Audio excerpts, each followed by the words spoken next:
Hello learners, Ms. Geyer here. Today we're going to do a short lesson on diamond problems.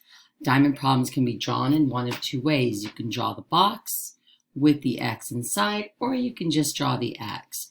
On your assignment, you'll see the actual box. For today, I'm just going to use the X for sake of time.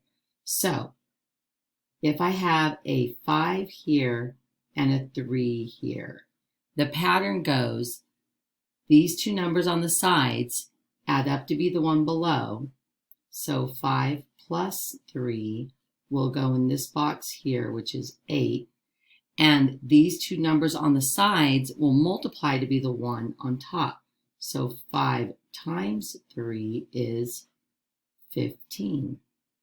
And all diamond problems work the same way. So if this is an X and this is a Y, this is X plus Y, and this is X times Y. So the problems I give you will have some blank spaces and you need to fill in the rest. If you're given a problem and you have the two side numbers, I call that the simplest version of this problem, only because you have the two side numbers, you know you just need to multiply and add.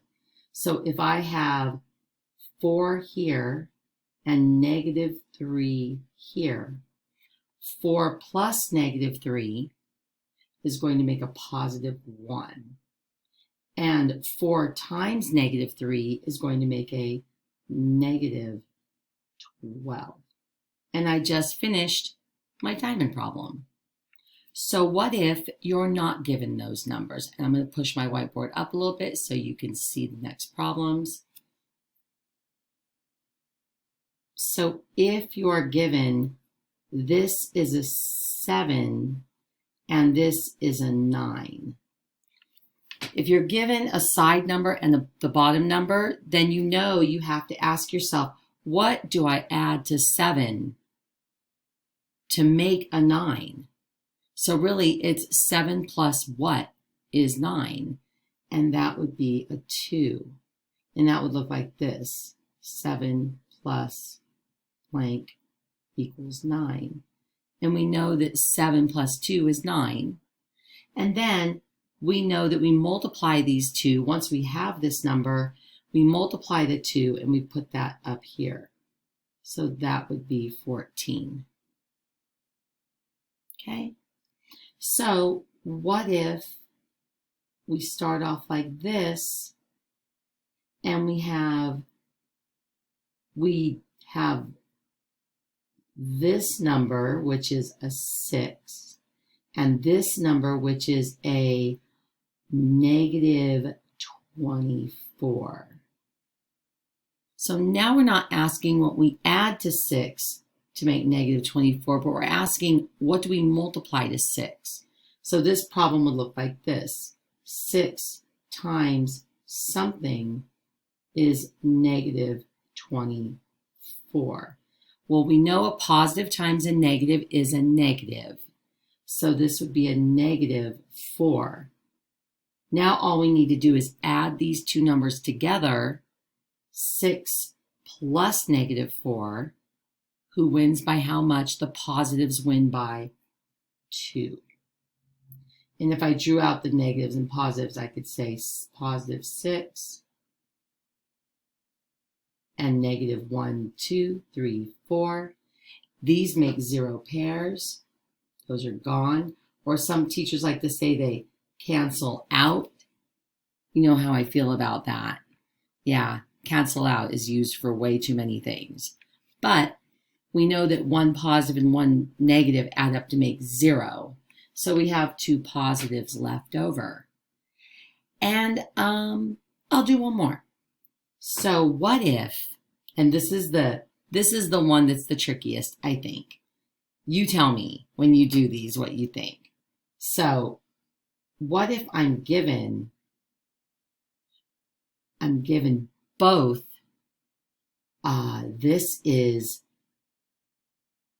28, and down here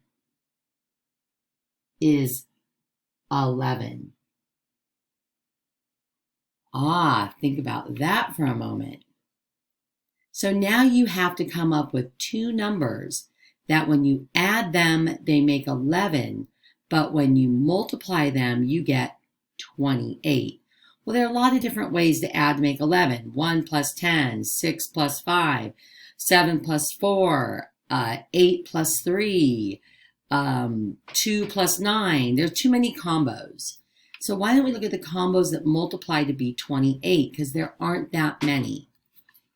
Well, that aren't fractional. We're sticking with whole numbers for this problem. And you never know, some of the problems may have decimals and fractions. So let's see. We have 1 times 28. We have 2 times 14.